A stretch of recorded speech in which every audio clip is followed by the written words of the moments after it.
You really showed up. That's the first thing my little brother said when I walked into his big-ass startup launch party last week. Not a hi, not a thanks, not a hey man, good to see you. Just those 4 words delivered with the kind of fake shock that said everything. I should have walked out right then. But no, I stood there like an idiot, holding a gift bag, wearing the one clean button-up shirt I owned, watching as Chase the kid I practically raised pretended I was just some random. A year ago, back when I still believed blood meant something, I was paying Chase's rent, covering his tuition, even tossing him money for his business idea, which by the way was basically a drop-shipping scam with a flashy website. He called it EverZen, some overpriced wellness brand for gym bros who think drinking collagen makes them millionaires. Anyway, at the time, I thought I was helping family, thought maybe I was investing in someone I loved. I was working 60-hour weeks as a senior software engineer in Austin, living in a one-bedroom where the AC sounded like a dying raccoon, and eating cereal for dinner 3 nights a week just so he could focus on building his future. Funny, I didn't realize I was his future, or at least his fucking piggy bank. 3 years ago, Chase dropped out of college the first time after partying his GPA into oblivion. My parents cried like someone had died.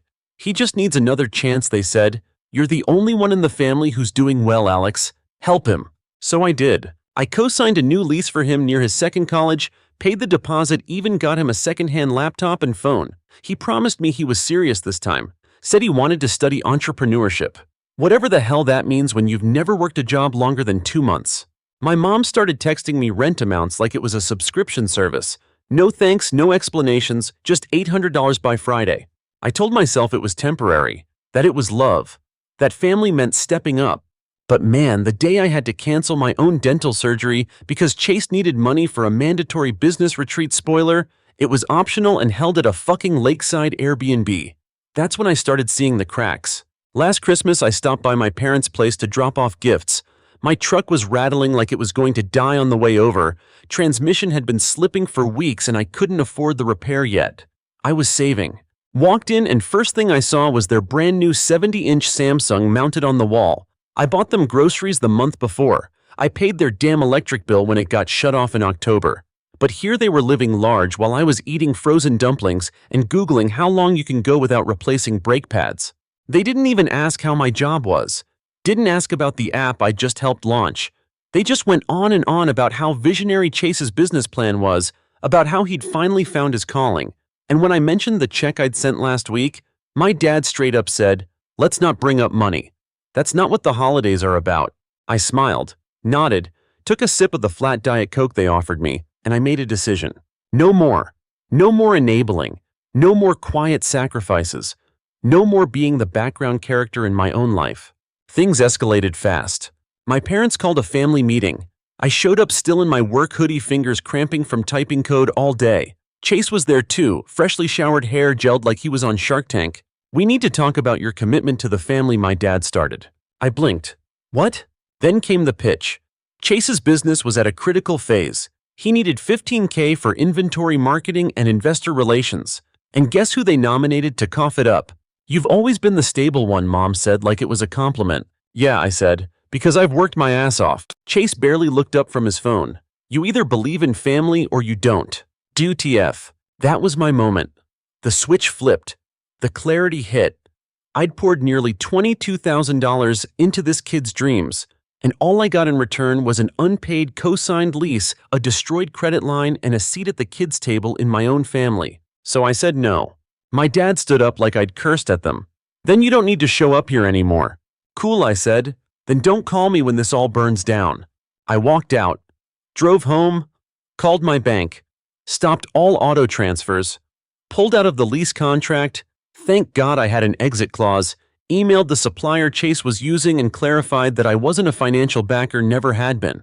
And then I waited. 3 weeks ago, that party, the one where I got treated like a stranger, that was my money. The catered sushi, the champagne pyramid, the influencer photographer, the fucking customized EverZen supplements on display paid for by me, at least until I pulled the plug.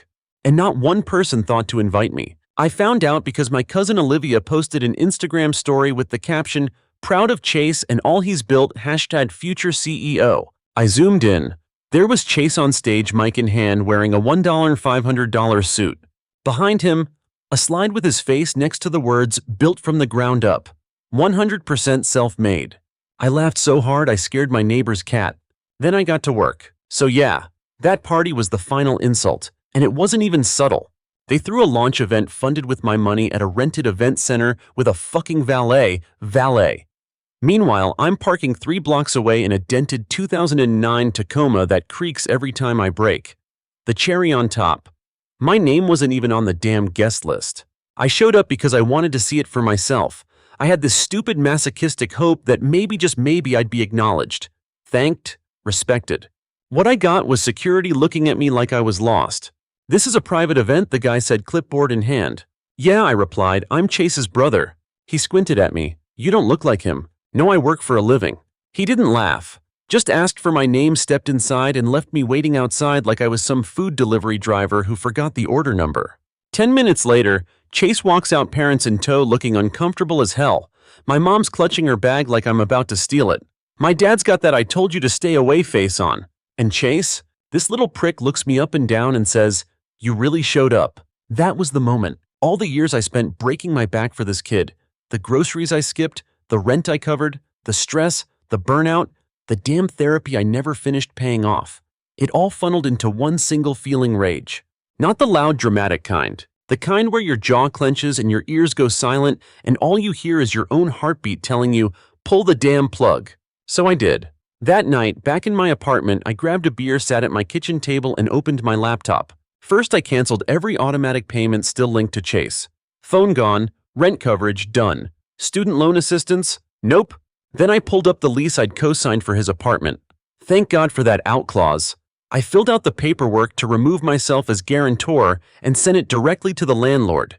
They replied the next morning with a cheerful "Received, thanks." After that, I called the bank. Chase had taken his car loan through. Yup, I was the co-signer there too, because I'm apparently allergic to peace. Told them I wasn't covering his missed payments anymore. They warned me about credit impact. I warned them I had documentation proving I was just the backup plan. Sent them copies of every receipt, every Venmo transfer, every "thanks again, bro, I'll pay you back" text. Then I forwarded everything to my lawyer. 48 hours later, the group chat blew up. My phone was dinging nonstop. "Mom, Chase's bank account just got flagged. What's going on?" "Dad, you can't just pull out like this without warning." "Chase, WTF, man, you're screwing me over." No, I wasn't. I was just done. I turned off notifications, cracked another beer, and kept going. Pulled up the invoice from the supplier I'd paid $2,000 to as a favor to Chase for his first inventory run. Sent them a short email. Effective immediately, I am no longer financially affiliated with Everzen or any of its ventures. Any outstanding invoices are Chase's sole responsibility. Within the hour, the supplier called. "Hi, is this Alex Ramirez?" "Yep, we were under the impression you were the backer on file." "Not anymore." Click. The real domino fall? You ever watch someone build a house of cards on a shaky table? That's what this felt like. Every support I'd quietly put in place, every buffer, every emergency payment, every cover-up, I started pulling it out. The house didn't just wobble, it collapsed. 3 days later, one of Chase's angel investors emailed me. Polite, friendly, curious about clarifications regarding the financial structure outlined in Chase's pitch deck. Apparently, Chase had been telling people I was a silent partner, that I'd invested in Everzen and was committed to funding future growth. I wasn't, never had been, never agreed to that. I let my lawyer respond. We crafted a beautiful, carefully worded message confirming that I had never signed on as an investor and was not liable for any financial obligations or representations made by Chase. Attached were screenshots, texts, and payment confirmations just for flavor. Within a week, one supplier dropped Everzen. 2 investors ghosted him. His Shopify account went dark. His Instagram stopped posting motivational BS about grindset. The final blow? Oh, that was poetic. Turns out Chase had included me in a toast at his party. A mutual friend, Kyle, who I once helped move out of a snowed-in dorm at 2 a.m., sent me the video. There was Chase, glass in hand, tipsy and cocky, saying, "Even my brother helped, though he doesn't know it. He's basically been the family ATM. Always good for a withdrawal, never boardroom material." The crowd laughed, including my parents. You know that feeling when your chest goes hollow, like your whole ribcage caves in just a little? Yeah, that. But it passed. Fast. Because that video, that was my legal grenade. I sent it straight to the remaining investor with a quick note. This aligns with the kind of transparency you expect in a partner. They pulled out the same day. 2 weeks later, the Mustang. Yeah, that old project car my buddy Paul and I had been restoring for years still sat in the back lot of his apartment building, covered dusty but alive. Paul had kept it going, replaced parts, cleaned it up, treated it like something sacred. It was everything Chase's business wasn't real, earned, slowly built. We finally got it running. And man, that first drive down the highway with Metallica blasting worth it. Every missed holiday, every skipped party, every overdraft fee, every insult. I wasn't just driving a car. I was driving away from a life where I let people use me like a fucking convenience store. 1 month later, Chase. He moved back home, got evicted, car got repoed, his brand filed for bankruptcy. My parents. They showed up at my place with red eyes and quiet voices. Mom, we didn't know it would get this bad. Dad, we need help. Me, nah, you need boundaries. Them, we're family. Me, were you family when you laughed at me being an ATM? They didn't answer. I handed them a copy of the demand letter my lawyer had filed. $27,000 in documented loans. Dated, time-stamped, acknowledged by Chase in writing. This isn't revenge, I told them. This is closure. They left with their heads down. Now I live in Seattle now. Took the promotion I'd turned down 3 times because I was too busy fixing other people's messes. Got a real place with space-light quiet mornings. I wake up without anxiety. The Mustang shipped it out here. Paul helped me drive it up the coast. We still work on it. Still take it out on weekends. It runs like a beast. Sometimes I think about my family, but mostly I think about peace. No more being the fixer. No more ATM. No more ghost sponsor. Just me. And finally, that's enough. I didn't hear from Chase again for a couple of weeks. Then one morning, I woke up to a long-ass email from him. No subject line, no greeting, just a wall of text that started with, "You ruined my life." Not sorry, not I didn't realize how much I'd leaned on you. Just pure deflection. Apparently it was my fault his business collapsed, my fault the investors bailed, my fault he was back in my parents' house sleeping in a twin bed and fighting with Dad over the thermostat. He actually had the nerve to say I abandoned him during his most critical growth stage. I sat there staring at the screen, sipping my coffee, reading this absolute masterclass in victimhood. And I just didn't feel anything. Not anger, not guilt, just a kind of deep, echoing nothingness. You know when you've been holding your breath so long that the silence feels louder than sound? That's what it was. Quiet. Not peaceful exactly, just final. I archived the email and went on with my day. And that was the shift I didn't expect. Not that Chase was still blaming me, but that I didn't feel the need to explain myself anymore. No more overthinking. No more playing referee between him and my conscience. No more therapy in the form of Venmo payments. Just done. Really done. About a week later, I ran into my cousin Olivia again, virtually, I mean. She texted me a screenshot of my mom's Facebook post. A long dramatic status update about how family is supposed to stick together and how some people forget who helped them crawl when they were learning to walk. Insert eye roll emoji. What she really meant was, we're embarrassed now that the golden child flopped and the scapegoat walked away. What she wanted was a do-over. But nah, we weren't playing Monopoly. This was real life. And in real life, there's no go back to start just because you don't like where the game ended. I blocked Olivia's number right after that. Not because she did anything wrong, but because I was done living inside that family echo chamber. Done reliving the same story on repeat. I'd changed. They hadn't. Time to move on. I started doing things I hadn't done in years. I went hiking. Actually finished a book. Took weekends off without guilt. My job, now that I wasn't funneling half my paycheck into someone else's chaos, started to feel less like survival and more like progress. I got promoted again. Got handed a team of my own, started mentoring a couple junior devs who reminded me of myself back when I thought sleeping 4 hours a night was the only way to win. And that Mustang, she became my church. Saturday mornings, I'd take her up to the North Bend Curves, windows down, engine rumbling, just me and the road. No distractions, no family drama, no fucking Chase, just open-air good music and the satisfying silence of nobody needing a damn thing from me. It was the kind of clarity I didn't know I'd been chasing.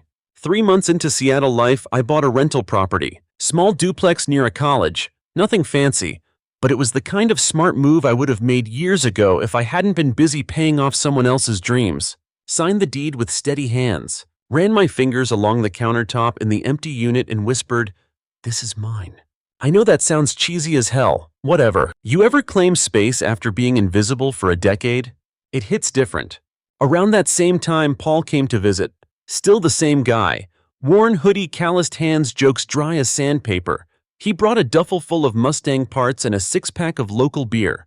"You're a homeowner now, huh?" he said, cracking one open. "Yeah," I shrugged. "Guess I'm officially boring." "Nah," he smirked. "Boring is being stuck in your hometown fixing your brother's mess while pretending it's just temporary." Tush! We spent the weekend in my garage, wrenching, laughing, barely talking. The kind of silence that doesn't feel empty. The kind that feels earned. Sunday afternoon, we finished tuning the carb and I tossed him the keys. "Your turn." He took it for a spin, came back 30 minutes later with the stupidest grin I've ever seen. "She purrs now," he said. "You finally got her all the way back." I didn't say anything, because it wasn't about the car. One evening, I got a call from a number I didn't recognize. Voicemail. It was my dad. He sounded tired, older somehow, like the years were catching up now that there wasn't anyone left to carry the weight for him. "Hey, I know we're not on good terms right now, but your mom's health hasn't been great, and Chase, well, you probably heard. If there's any way we could talk." I deleted the message. Not because I didn't care, but because I finally understood something. I couldn't fix a family that didn't think it was broken, and I wasn't going to bleed out trying. Chase popped back up a month later, through a mutual friend. Apparently he tried pitching another startup, this one some VR fitness platform. The dude just refuses to get a real job. Investors weren't biting. No one wanted to fund a guy with a personal bankruptcy, a string of unpaid vendors, and a reputation for using family money like it grew on trees. Karma, maybe.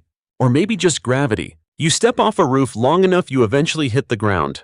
And for once, I wasn't the net. One rainy Thursday, I walked into the garage, wiped dust off the Mustang's hood, and just stood there. Thought about the years I'd wasted.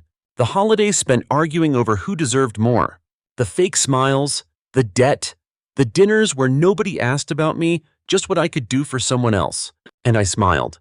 Not out of bitterness, not out of triumph, just peace. Like exhaling after holding your breath for a decade. I ran my fingers across the dash and whispered, "We made it." Because we did, and not a single one of them even knows this car exists. That's the best part. This piece of my life, this engine, this freedom, this space, they don't get to touch it, don't get to claim it, don't get to guilt trip me for it. It's just mine. And that's the thing, right?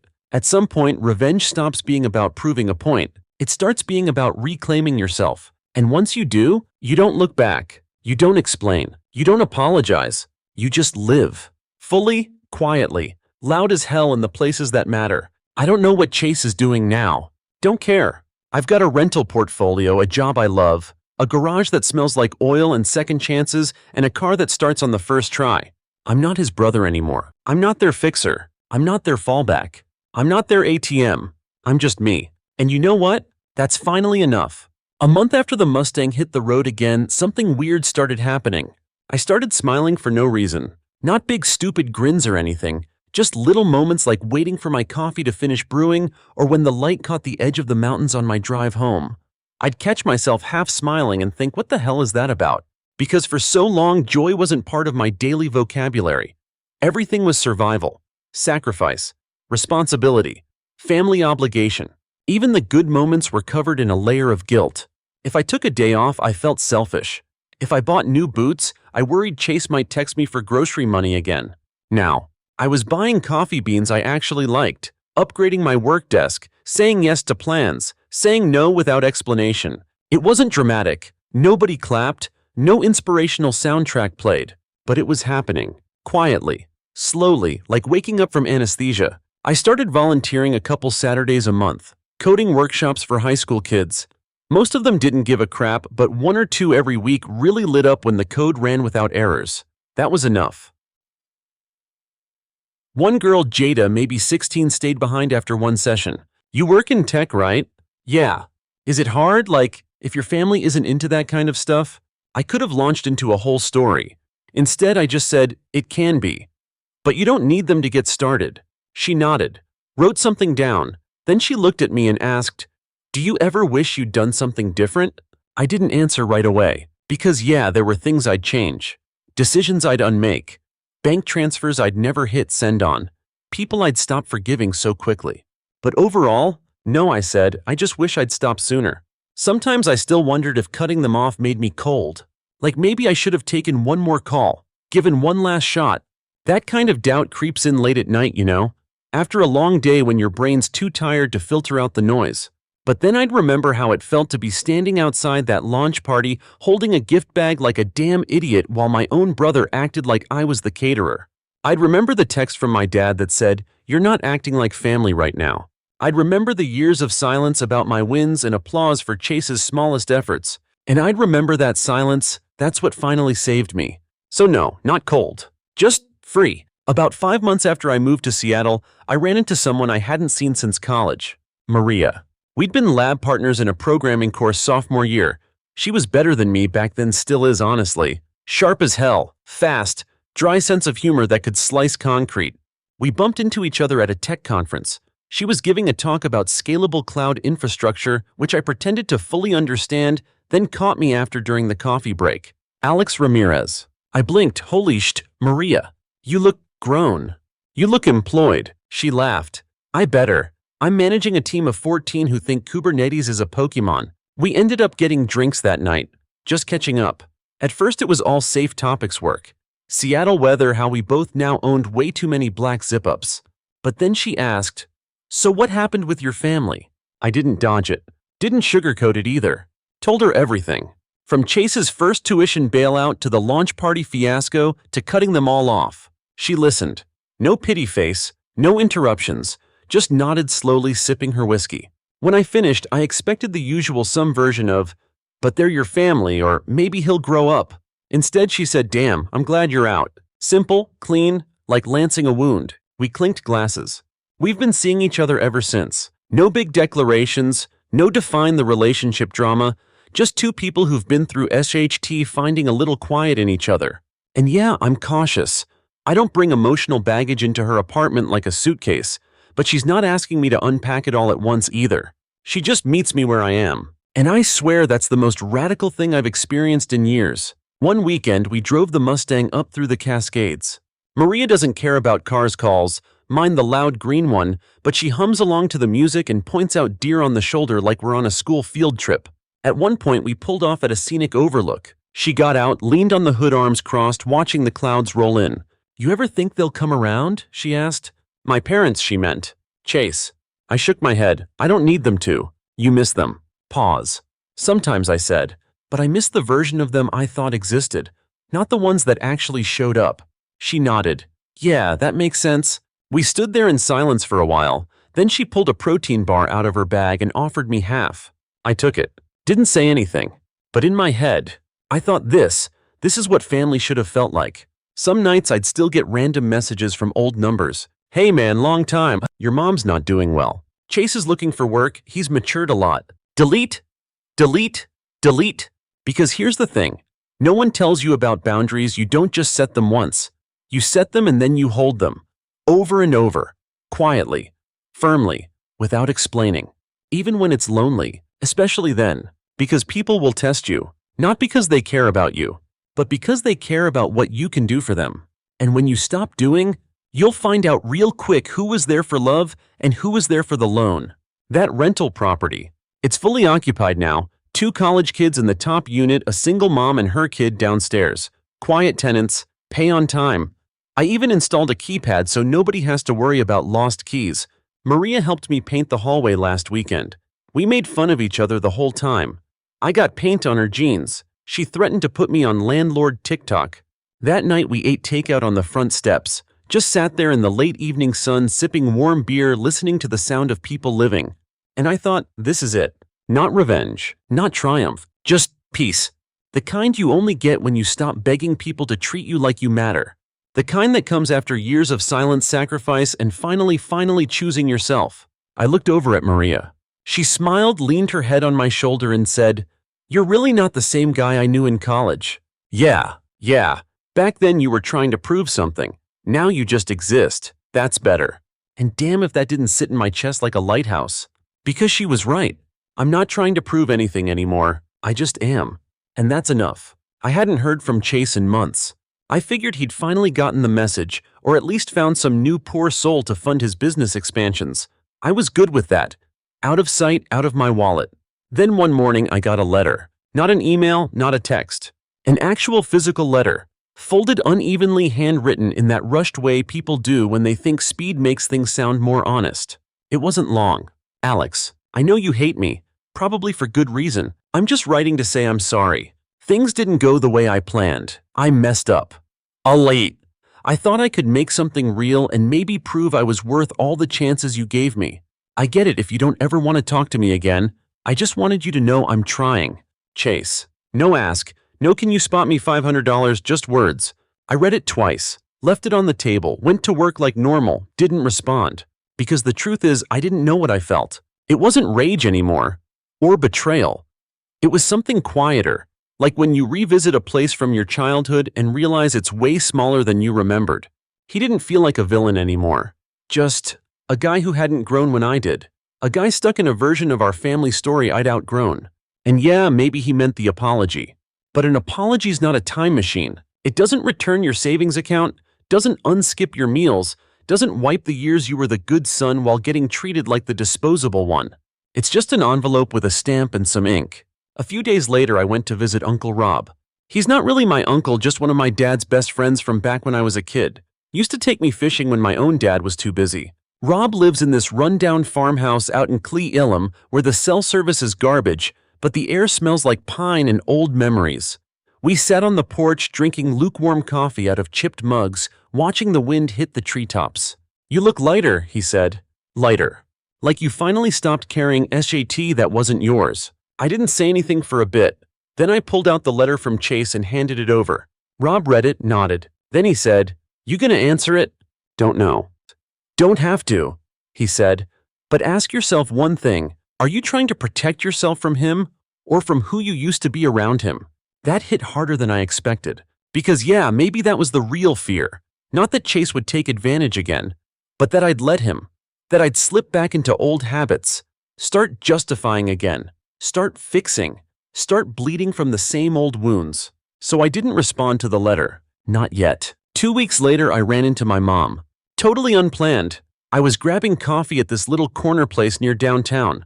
Walked in and there she was standing by the creamers holding a half-spilled latte and looking like she'd seen a ghost. She froze. I froze. Then she said hi. Just that. Quiet. Like she wasn't sure she had the right. We sat down. Small table. 2 chairs. Her hands were shaking. "I didn't expect to see you," she said. "Yeah, I live here now." She nodded. Didn't look me in the eye. We heard. Silence.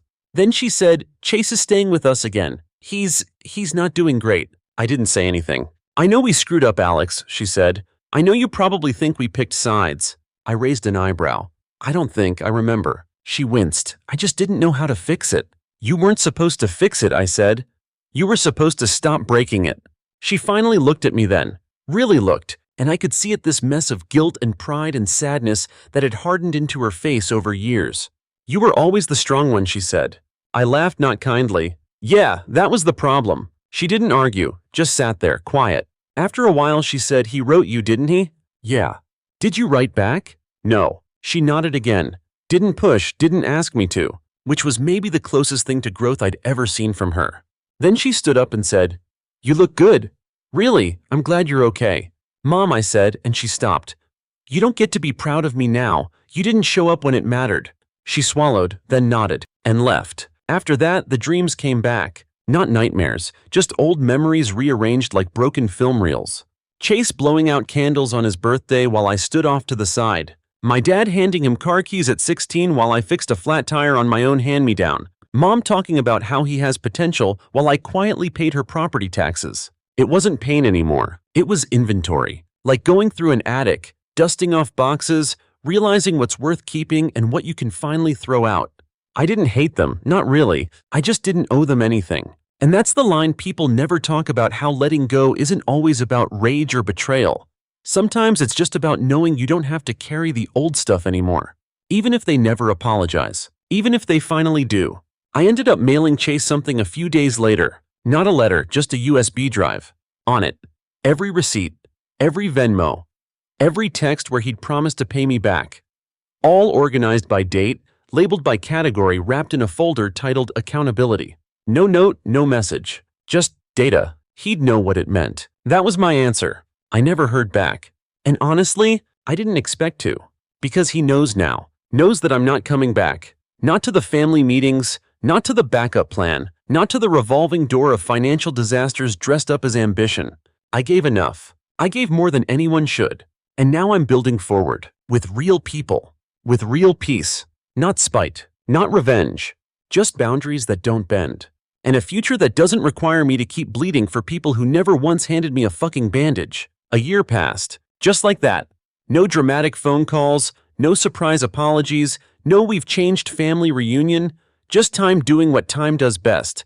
Stretching the distance between who I was and who I've become.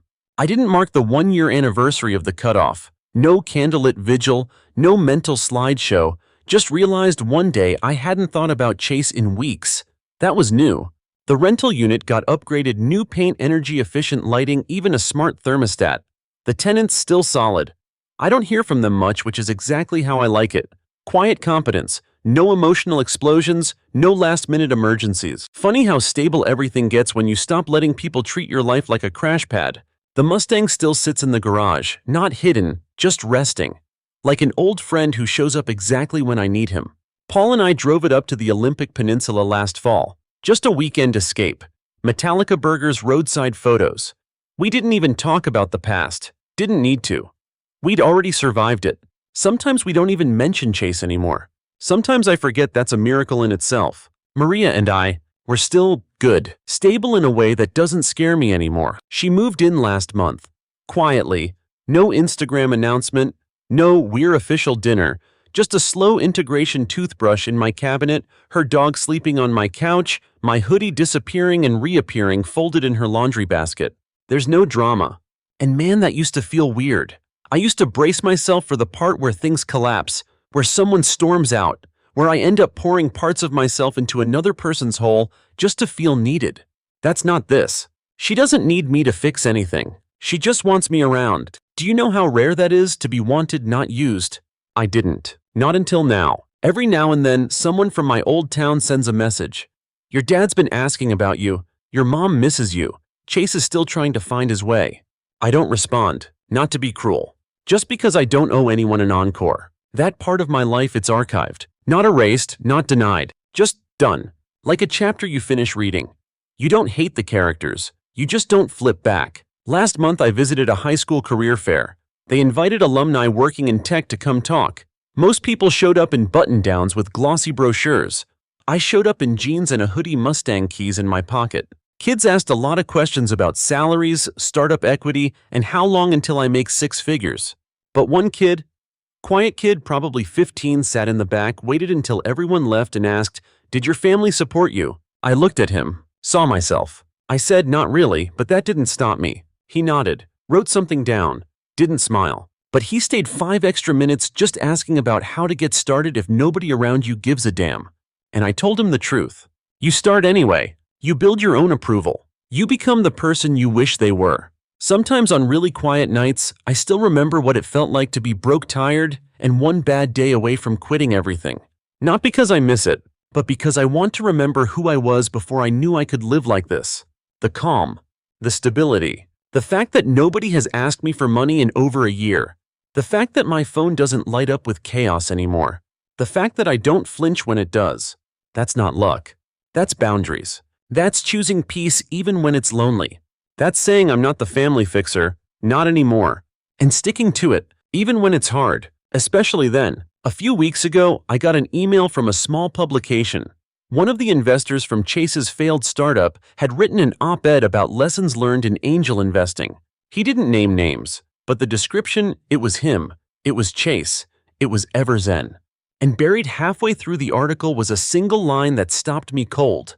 The biggest mistake I made was assuming someone else was funding the vision. Turns out I'd been backing a narrative, not a business. I stared at that for a long time, because damn, that was it, wasn't it? My whole family had been backing a narrative that Chase was the future, that I was the fallback, that I was the guy who worked hard so someone else could shine. But that's over. Now, I'm building my own story. No flash. No launch parties. No catered sushi. Just real progress day by day, line by line. I still get sad sometimes. Not about the money, I've made that back. Not about the time, that's gone either way. It's the people. It's the memories that feel like lies now. It's the realization that the people you sacrificed for will rewrite history to make themselves the hero. That stings. It really does.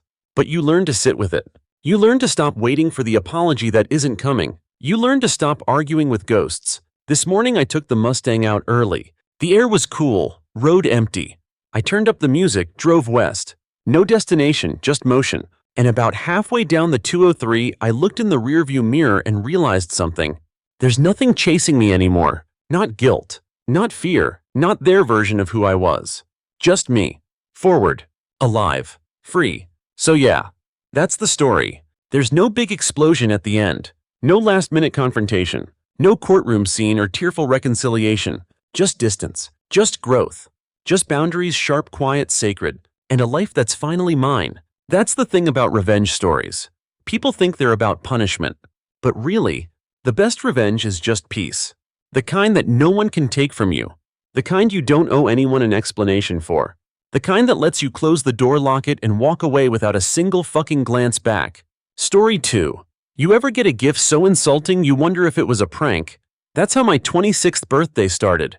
A champagne-soaked rooftop party, glittering lights, and 100 strangers congratulating my sister for being the future. Meanwhile, I got handed a broken toy car like a consolation prize at a rigged carnival. I'm Leo.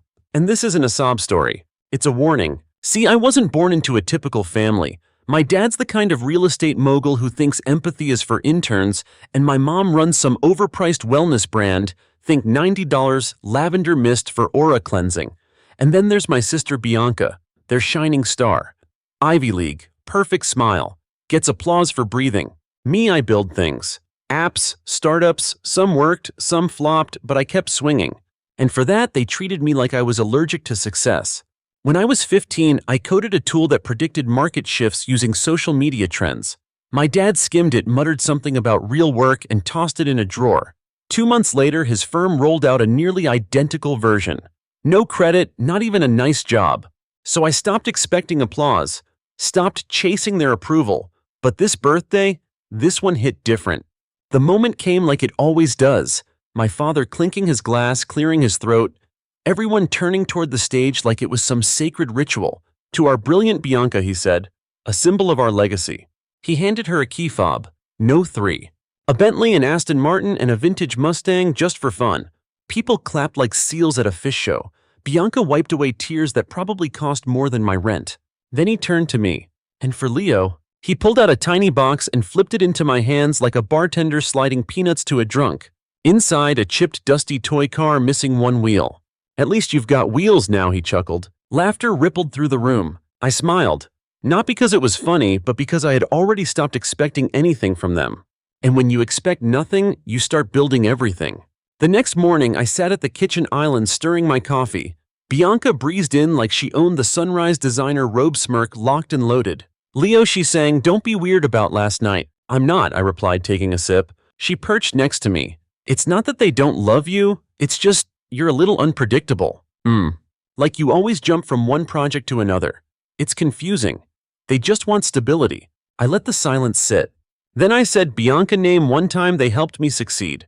She opened her mouth, closed it, fidgeted with her espresso. Exactly. Later that day, I walked into my dad's study.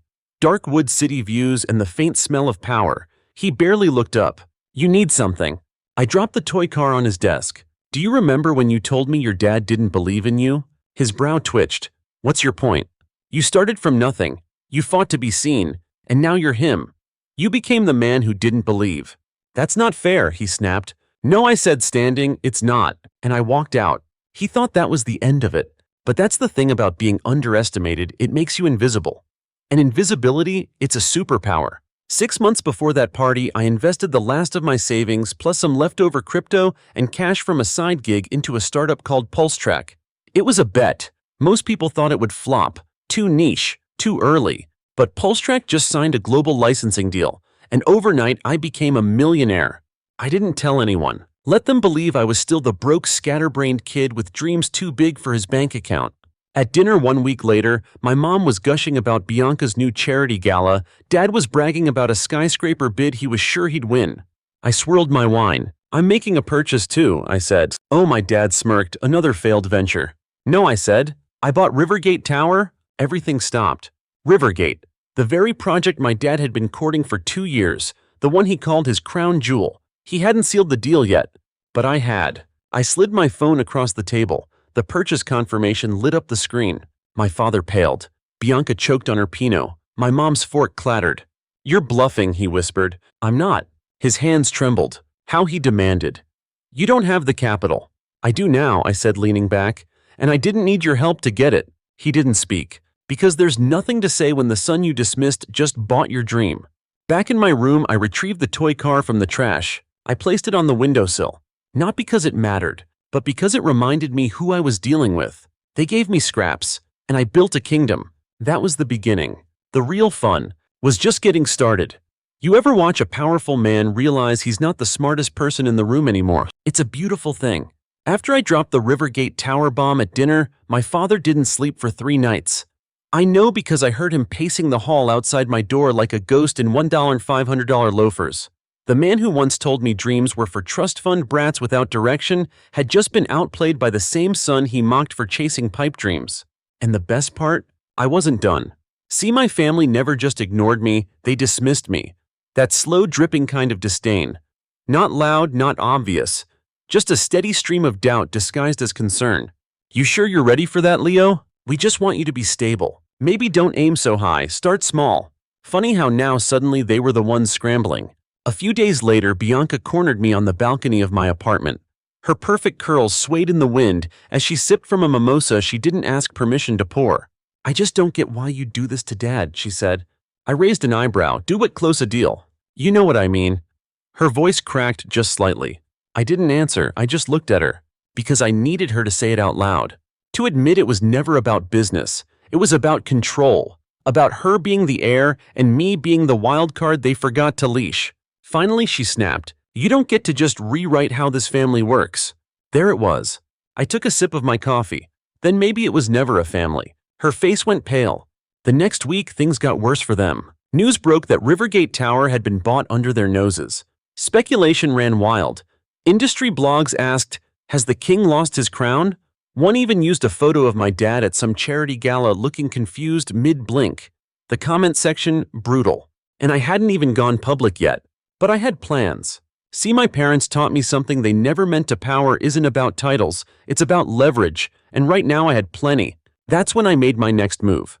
My father's company, Hartwell Properties, had built its empire on old money and tighter-than-tight investor relations. But lately their portfolio had been slipping. A few projects delayed. Some internal shakeups. I knew because one of their junior VPs had been quietly leaking info. Turns out not everyone loved the king.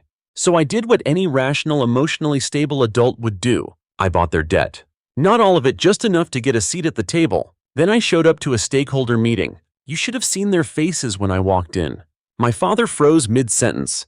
My mother, sitting 2 seats away, looked like she'd seen a ghost. Bianca wasn't even there. Too busy doing an influencer retreat in Bali or some nonsense. I nodded at the board. Hi, I'm Leo. One of the older investors blinked. Wait, you're Leo? Used to be, I said with a smile. Now I'm just the guy who owns 18% of your outstanding debt and rising. Silence. Absolute freaking silence. That was the moment I realized this wasn't just a win. This was transformation. I wasn't the embarrassment anymore. I was the threat. The fallout came fast.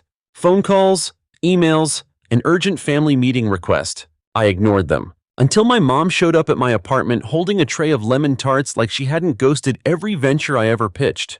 Leo, she said softly, can we talk? I let her in. Let her sit. Let her rehearse whatever performance she'd prepared. There were tears, regrets, phrases like, we just didn't know how to support you, and your father has a hard time expressing pride. She reached across the table. We love you, sweetheart, we really do. I looked at her hand, then looked her dead in the eye. You love control, I said. You love having a son you can shape. What you don't love is a son who's already finished building himself. Her hand recoiled like I'd burned her, and maybe I had, because I wasn't her project anymore. That night I started writing an op-ed, something I never thought I'd do, But it wasn't a hit piece, it wasn't bitter, it was just true. What happens when the black sheep builds their own flock was the title. It talked about being underestimated, about legacy versus merit, about building from the outside. And yeah, it was a bit of a flex, but it also spoke to every kid who's ever been told they weren't enough. It went viral. The emails flooded in. Partners, investors, journalists, estranged cousins who suddenly always believed in me. And then finally my dad called. "Leo," he said, "we need to talk." I paused, just long enough to make him squirm. "About, this has gone far enough." I laughed. "Oh, Dad, we're just getting started." I met my father 2 days later at his private club. Not the family one, the real one. The kind where billionaires pretend to be ordinary guys over $90 whiskey and handshake deals worth millions. He looked smaller than usual. Not physically, he still wore power like a tailored suit, but something in his face had changed. Less certainty, more calculation. "Leo," he nodded. "Sit." I did. He skipped pleasantries. "You made your point, you embarrassed us, you got your moment. Now what?" I smiled. "Now I build." "You mean you destroy?" "No," I said. "That's your habit, I just remove obstacles." He didn't blink, but the tick in his jaw twitched. Then he leaned in. "Let me make this simple. You back off Rivergate. You sell the debt. I'll bring you in. Properly. We'll make you a partner." That word partner used to be all I wanted. Not anymore. "I already am one," I said, "just not on your terms." "You think this game ends with press articles and shares?" he asked, voice tightening. "You don't know this world like I do. I built it. And I'm not trying to take it," I said. "I'm replacing it." He sat back, and for the first time I saw it. Fear. Not of me, but of what I represented. A version of him he couldn't control. Over the next month I moved fast. I leveraged my PulseTrack success to raise a private fund, quiet money real estate tech ventures, urban renewal projects. I made deals his company had passed on years ago, calling them low yield. Funny how now they were gold. Then I did the unthinkable. I hired his old COO. The man who had walked out 2 years ago after clashing with the vision. Turns out he still had spreadsheets, memos, emails, receipts. Let's just say the skeletons weren't as buried as my father thought. I sent an anonymous packet to the city ethics board, another to a financial reporter who owed me a favor. I didn't need to scream, I just had to whisper in the right rooms. And the foundation began to crack. Bianca called in a panic one night. "Leo, what are you doing?" "Working," I said. "You're tearing everything apart." "No, I'm just building where I was never invited." "You're punishing the family for not coddling your ego." I almost laughed. "My ego doesn't need coddling. It needs space, which none of you ever gave." "You've made your point." "No," I interrupted. "I'm making it." And then I hung up. Because if she wanted to see the full message, she'd have to read the headlines. The reports hit harder than expected. Insider raises questions about Hartwell development ethics. Anonymous whistleblower exposes. Permitting scandal on East Bay project. Suddenly investors were pulling out. Partners were re-evaluating relationships. My father went silent. No angry calls, no lawyers, just silence.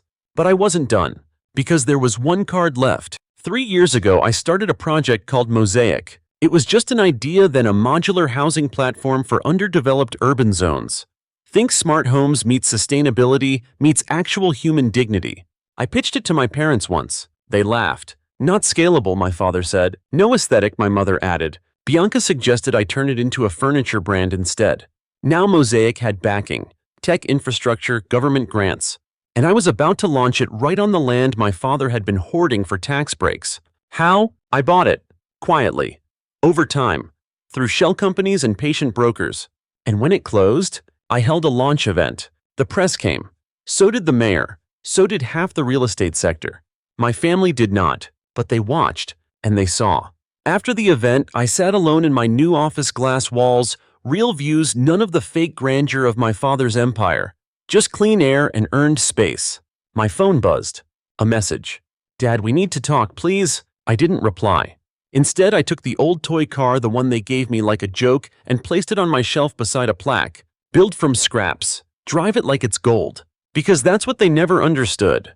They thought they gave me trash, but they handed me a blueprint. Weeks passed. I kept going. Built out Mosaic. Hired people like me, scrappy, overlooked, underestimated. I wasn't just taking deals from my father. I was taking the narrative. People started calling me the reverse Hartwell. Agile, visionary, principled. And you know what? I didn't correct them. Because I was finally living the life I used to beg them to imagine for me. On my own terms. My mother finally showed up one afternoon. No warning, no cameras, just her and that carefully curated sadness she wore like jewelry. "You've made your statement, Leo," she said, settling into a chair like she still owned the room. "Statement," I repeated. "You've hurt us. The family, your sister." "Stop," I said. "Stop pretending you ever treated me like family." She blinked, but I kept going. "You want to talk damage? Let's talk about every time you told me I wasn't built for success. Every time you fed Bianca dreams and handed me doubt." Her lip trembled. I stood. "This isn't revenge," I said quietly. "This is clarity." "Leo, no, I'm done explaining myself. If you want a relationship with me now, it'll be on my terms. No strings, no guilt, no inheritance games." She stood too shaky but proud. "I don't even recognize you anymore." I smiled. "That's because you never really looked." And I walked her out. No hug. No goodbye. Just the click of the elevator doors closing. I didn't expect the letter. Handwritten. Sealed with the Hartwell crest. Delivered by courier, not email. "Leo, come home. We need to speak." Dad. That was it. No apology, no humility, just a demand wrapped in formality like we were characters in some Victorian novel. But I went. Because something in me wanted to see what he looked like when everything he built stood on shaking ground. The house was quieter than I remembered. No staff, no music, just the slow tick of the grandfather clock in the hallway. Time had always been my father's favorite illusion, until it started running out. He waited in the study. Same chair, same window view, but he looked smaller. Or maybe I'd just grown into my own space. "Leo," he said, standing, "thank you for coming." I nodded but didn't sit. He looked at the floor like it held answers. Then he spoke. "You've made your mark.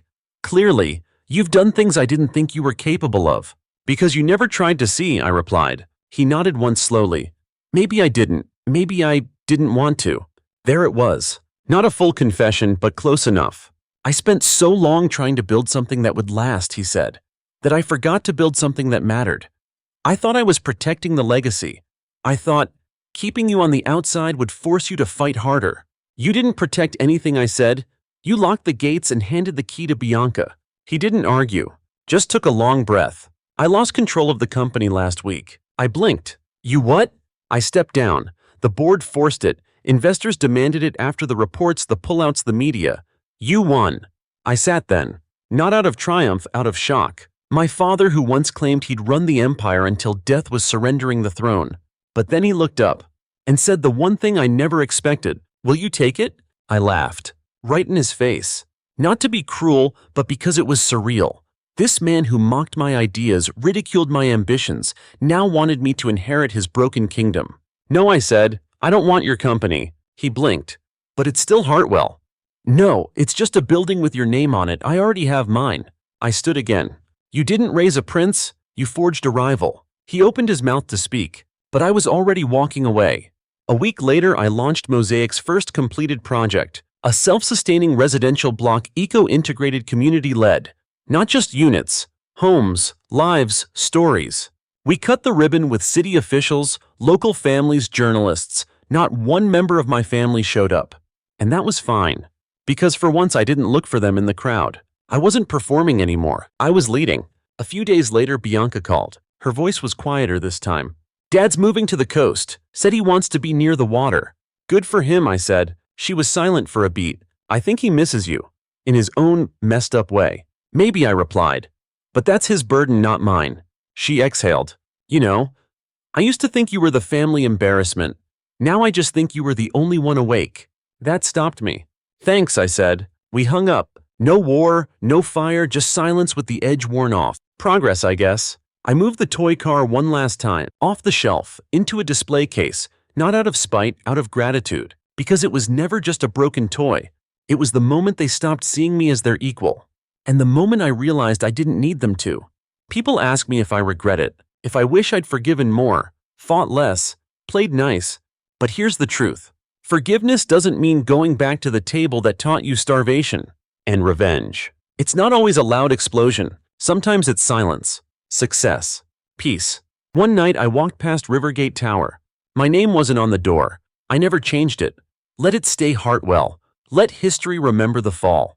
Because I didn't need credit. I needed distance, and I had it. Final update. I don't think this story was ever about vengeance. Not really. It was about freedom. From their expectations. From the legacy they tried to hand me like a burden. From being the backup plan in someone else's script. I didn't win by beating them. I won by walking away without asking for permission. And for the first time, I'm not chasing anything. I'm just building. Story 3. They say family is who loves you unconditionally. Mine taught me it's sometimes just who shares your blood and not always your heart. My name is Rachel. I'm 36, a single mom of 3, and up until 2 weeks ago, I still thought I owed my parents the benefit of the doubt. Now, I know better. This is the story of how my parents shattered my daughter's heart and forced me to finally choose between keeping the peace and protecting my child. And I chose right, but it came with consequences. Let me rewind. A month ago, my parents announced they were taking my sons Noah and Eli, ages 9 and 7, on a trip to Fiji. Not just a trip, a full-blown luxury resort experience. Overwater villas, dolphin tours, a private chef. At first I was surprised. My parents had never done anything like this before. They claimed it was their way of building memories with their grandkids. But there was one problem. They only invited the boys. Not my daughter Sky. Sky is 6. She's bright, sensitive, full of life. She loves bug stickers and telling stories with wild hand gestures. She's also adopted. And according to my parents, not really one of us. That's what my mother said. To my face. Over lunch, like she was talking about someone else's dog. I still remember her tone. "Sweetheart," she said, swirling her tea, "we just want this trip to be special. You know, family time." I blinked.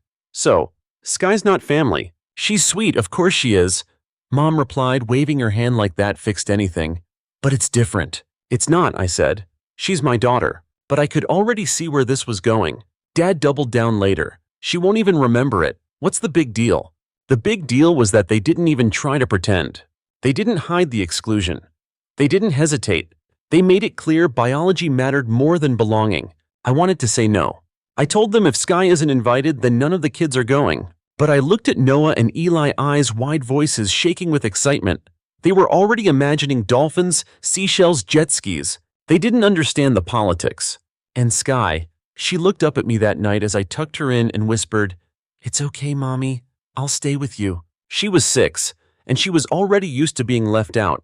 So I let them go, and I hated myself for it. The day they left, I stood on the porch holding Sky's hand while the Uber idled in the driveway. My sons were bouncing up and down. "Grandpa said we're gonna see sea turtles," Eli shouted. Noah turned to Sky, beaming.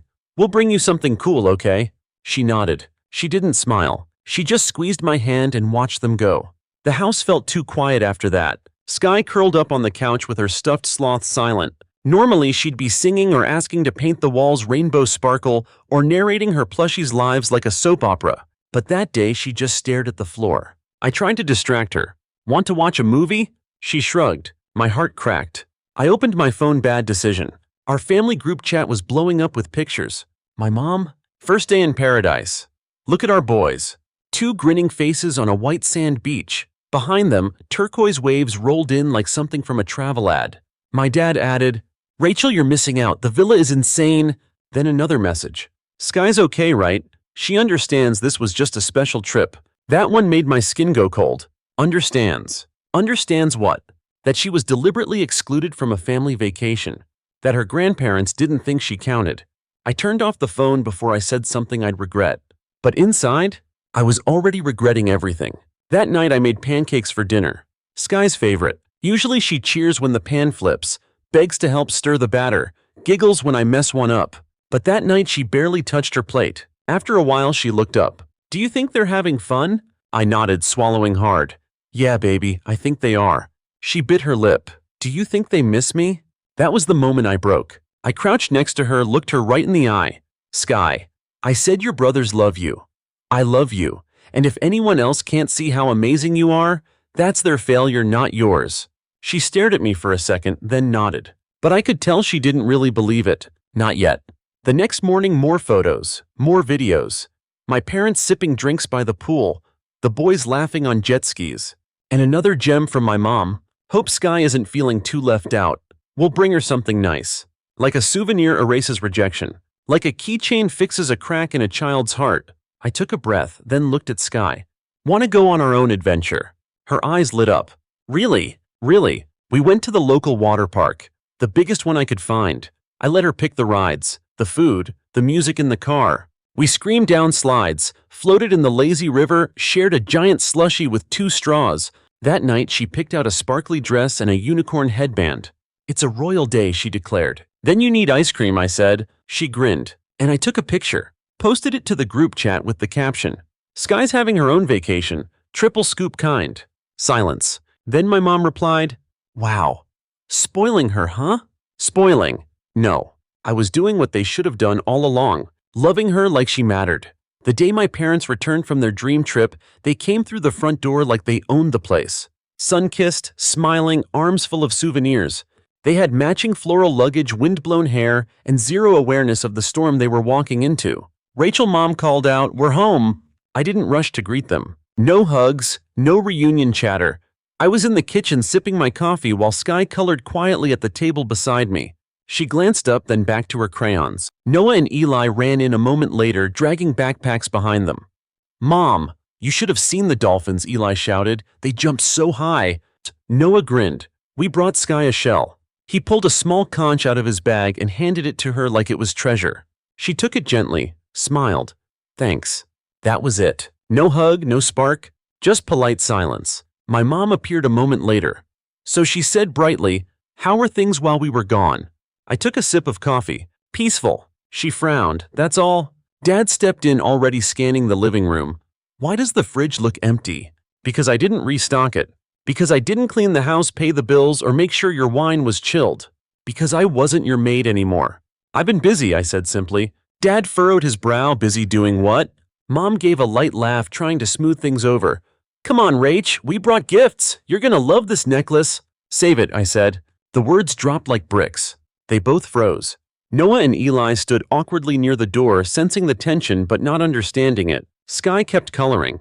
I leaned against the counter, arms folded. "You think you just walk in here like everything's normal?" Mom blinked. "Excuse me. You left my daughter behind," I said calmly. "On purpose. And then you acted like that was fine." "She's a child," Dad snapped. "She wouldn't have appreciated the trip. She appreciated being treated like dirt, though," I replied. "Thanks for that." Mom raised a hand. "Rachel, we talked about this. It was a special trip, a treat for the boys." "No," I cut in. "It was a statement. You said Sky wasn't really family. That's what this whole trip was about." "She's not blood," Dad muttered almost too quietly. And there it was. Finally said out loud, "She's not blood," I repeated slowly, "so that makes her less deserving. Less loved." "She's not the same," he insisted. "She came into your life, not ours." I stared at him stunned. "She's 6, I said. "She calls you Grandpa. She made you cards. She saved you the last cookie at Christmas. She's trying," Mom said like it was a compliment. "But it's not natural. It's different." My chest tightened. Not anger, not even sadness anymore. Just cold, sharp clarity. Flashback 1 year earlier. Sky had drawn a picture of our family, me, her, the boys, and my parents. Little stick figures labeled carefully with names. When she gave it to them, Mom smiled. "Oh, sweetie, that's cute, but you forgot someone, your real mommy." She didn't say it with malice. She said it with a smile, like it was helpful, honest. Sky had cried in her room for 2 hours. I'd buried that memory. Until now. Back in the kitchen, I looked them both in the eye. "We're done," I said. Dad scoffed. "What's that supposed to mean?" "It means no more babysitting, no more free groceries, no more helping out. I moved the kids and me to a new place while you were gone." My mom's face went pale. "You moved?" "Yep." "To where?" "Somewhere we're all wanted." The silence was thick, heavy, real. "You can't be serious," she whispered. "I'm very serious." Dad's voice cracked. "What about the mortgage?" "Your name's on the deed, your responsibility now." Mom took a step forward, reaching for the edge of the counter like she needed to steady herself. "We can't afford this house without your help." "That's not my problem," I said. Her eyes narrowed. "You're punishing us. Over a vacation." "No," I said. "I'm protecting my daughter from people who don't love her the way she deserves." They started calling every day after that. First it was apologetic, then passive-aggressive, then outright angry. "We're still your parents. We raised you. You owe us." Funny, I didn't remember any of that energy when I was juggling bills alone with 3 kids while they sipped cocktails in Maui. I blocked them. Let voicemail do the work. Meanwhile, in our new apartment, life started to feel light. Sky smiled more, talked more, slept better. No more tiptoeing around who was invited or not. No more forced smiles at people who saw her as less than. One night, she curled up in my lap and asked, "Are we going back?" "To the old house," I asked. She nodded. "No," I said gently, "we're home now." She smiled, just a little, and I knew I'd made the right choice. A week later, my aunt reached out. "Your mom is devastated. Your dad hasn't been sleeping. Maybe you should just talk to them. For the boys' sake." I responded simply. They had their chance. They chose exclusion. I'm choosing peace. Then I turned off my phone. Because sometimes the best sound in the world is silence. I thought they'd back off once they realized I wasn't bluffing. But my parents never went quietly. 2 days after I cut off contact, my phone buzzed again. This time it was a message from my cousin Elena. "Hey, just heard what's going on. Aunt Jen is really upset. Maybe give her a chance to explain." "Explain what?" "That she doesn't consider my daughter real family." I didn't respond. The next morning, my dad texted from a new number. "We're not perfect, but we didn't deserve this." Didn't they? They left a 6-year-old girl crying on the porch and flew off to paradise without a second thought. What exactly did they think they deserved? Forgiveness, I guess. For free. Like everything else I'd given them. A week later, I ran into Elena at the grocery store. "You really cut them off?" she asked, voice low, like we were discussing a crime. "Yeah," I said, placing apples into my cart. "I did." She shook her head. "That's harsh. They're your parents. And Sky is my daughter." Elena sighed. "It's just complicated." "No, it's not," I said. "It's only complicated when you're trying not to admit they were wrong." She didn't have an answer. So I paid for my groceries and walked out knowing this was only the beginning. Flashback. When Sky turned 5, I invited everyone for a small party. Backyard decorations, cake, those ridiculous inflatable dinosaurs she loved. My parents showed up an hour late, empty-handed. "Sorry," my mom said, "traffic was awful." Then she pulled out a gift bag for Noah. A new video game. Sky looked up at her confused. "Is that for me?" Mom blinked. "Oh, sweetie, this one's more Noah's style." Sky nodded and walked away. I didn't say anything that day. But I should have. Now I was done staying silent. Sky didn't ask about them much after the move. But sometimes she would say things like, "Grandpa didn't like my drawings," or "Grandma only hugs the boys longer." She noticed everything. She just never said it out loud until she was sure I was listening.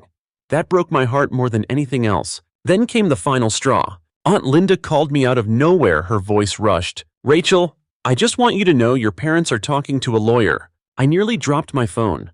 "For what?" "They're saying you moved out and left them with the house and now they're stuck paying for it." I let out a short laugh. "It's their house. They're claiming you agreed to cover the mortgage indefinitely, that it was part of your support." I rolled my eyes. Did they also mention the 10 years of unpaid babysitting, or how I paid their bills while raising 3 kids alone? Silence. Then, "They're saying you're being vindictive." That was when I finally got angry. Really angry. I opened my laptop that night and wrote an email. Not to my parents, to everyone else who had been guilt-tripping me since this began. The subject line was simple: "Let me be clear." And here's what I wrote. "For those of you asking why I've cut off contact with my parents, here's why. They took my biological sons on a luxury vacation and deliberately left out my adopted daughter. They told me to my face she wasn't real family. They ignored her birthdays. They excluded her from family photos. They called her a nice addition, not a granddaughter. And they did this while living in my home rent-free, eating the food I bought, relying on me to carry the household like a live-in maid with a paycheck. I moved out. I took all 3 of my kids. I didn't make a scene. I didn't go public. But now they're spinning the story. So here's the truth. I won't raise my daughter in a house where her worth is measured by bloodlines. If that makes me harsh, so be it. Because love that excludes a child isn't love at all. It's control. Then I hit send. And for the first time since this all started, I felt weightless. The response was mixed. Some family members stayed quiet. A few replied with quiet support, mostly the ones who'd never liked my mom much anyway. And a surprising number of them unfriended me on social media within 24 hours. Good. Let the trash take itself out. Meanwhile, at home, life was calm, peaceful. Sky started drawing again. Happy drawings, rainbows, houses, all of us holding hands. One day, she asked if we could make a no sad zone sign for her bedroom. We did, and taped it to the door with glitter stars. Even Noah and Eli seemed different. They still loved their grandparents, but I could see it in their eyes they were starting to understand. They asked questions I never thought they would. Why didn't Grandma hug Sky goodbye? Why didn't they send her a postcard? And one night, Noah whispered to me, "I'm sorry I had fun without her." I pulled him into my arms. "You're a kid," I said. It's not your job to fix adults' mistakes. Back at the old house, things weren't going as smoothly. I got an email from the mortgage lender. My parents had missed a payment, then two. Then late fees stacked up. I wasn't listed anymore, but they copied me, probably hoping I'd panic and come running back. I didn't. I filed the email away and made another batch of banana pancakes for dinner. Sky insisted on extra chocolate chips. She danced in the kitchen while I stirred. And for the first time in what felt like forever, I laughed. Genuinely laughed. Not because things were perfect, but because I knew deep down we were going to be okay. 1 month later, they showed up at my door. I should have expected it, but still it hit like a punch to the gut. Mom in a long coat, eyes red. Dad with that forced smile he always used when he wanted something. I didn't open the screen door. Rachel, my mom said, we need to talk. I don't think we do. You've made your point, she said, but you're hurting your kids. I'm protecting them, I replied. Dad stepped forward. We made a mistake, okay? We didn't mean to hurt Sky. You meant to exclude her. You meant to teach her she was less. That's worse. Mom looked down. We can change. No, I said, you could have, but you didn't, and now you don't get to just reset the clock. She's just a little girl, my dad said. She won't remember this forever. I nodded. No, but she'll remember who stood up for her, and who didn't. And with that, I closed the door. For good. 3 months had passed. No texts, no calls, no knocks on the door. My parents had finally stopped. At first I wondered if they were just regrouping, waiting for me to break down, to call, to beg for a truce. But I didn't. And they didn't either. That's how I knew this time was different. It was over. Not like a pause or a cold war, not a standoff waiting for someone to blink. It was done. And in that silence something bloomed. Peace. The boys adjusted faster than I expected. Noah still asked questions from time to time. He's always been the sensitive one. Do you think they miss us? I think they miss the comfort, I told him honestly, but that's not the same as missing you. He nodded slow and quiet like he was putting pieces together no kid should ever have to. Eli didn't talk about them much. He just stopped mentioning them altogether, like they were a page in a book he'd decided not to reread. Sky, though, she flourished. She danced in the living room to music only she could hear. She painted wild rainbows across sheets of paper. She invited her plush animals to daily tea parties and declared our tiny apartment the most magical castle in the city. And one night as I tucked her in, she whispered, "Mommy, I feel safe here." That broke me. Not because it hurt, but because I finally realized how long she hadn't felt safe. Flashback. Sky, age 5. We'd spent the day at the zoo. Sky held my hand tight, still a little scared around strangers. At dinner, she asked my dad to pass the mashed potatoes. He didn't hear her, so she asked again. He sighed. "You don't need to ask twice, sweetheart." She shrank into her seat. Later he told me she's needy. "She's 6, I replied. He shrugged. "Well, she's not like the boys." No, she wasn't. She was softer. She needed more from people. But somehow in their eyes that made her less worthy of love. Back in the present, our lives had settled into something beautiful. Simple, honest, ours. We made pancakes on Saturdays, took long walks around the neighborhood. Movie nights with popcorn became sacred. Even our dog Lucky seemed calmer. And every now and then I'd catch all 3 kids curled up together on the couch, Sky sandwiched between her brothers, giggling at whatever cartoon they were watching. There was no division, no hierarchy, just love. The way it should have always been. Then one afternoon I got an email. It was from my mom. The subject line: "We heard about Sky's recital." I stared at it for a minute before clicking. "Hi, Rachel. We saw your post about Sky's ballet performance." She looked lovely. "We're sorry we missed it. We miss all of you, even Sky. We made a mistake. We didn't realize how much it was hurting her or you. We're not asking for forgiveness, just maybe a chance to do better." I didn't cry. I didn't rage. I just sat there reading it twice. Then I closed my laptop and didn't reply. Not because I hadn't healed, but because I had. I didn't need an apology. I didn't need closure. I already had it in the quiet joy of my home, in the way Sky's eyes sparkled now, in the peace that came with choosing my children over anyone who couldn't love them fully. A few weeks later, Sky had her recital. She wore a lavender tutu, sparkly shoes, and a nervous grin. She ran out onto that stage like a shooting star, flawed and perfect and full of light. No one from my side of the family showed up, and that was okay, because the auditorium was full of new people. My neighbor Jess, who'd been babysitting for free just to help me breathe. My co-worker Darren and his husband Mark, who brought a bouquet bigger than Sky. Even Elena came sitting quietly in the back, her eyes wet the entire time.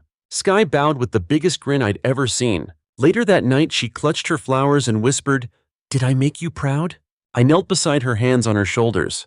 "Sky, I said you make me proud just by being you." She beamed, and I knew I'd never let anyone make her feel small again. 1 year later. We're still in the same apartment, but we've made it our own.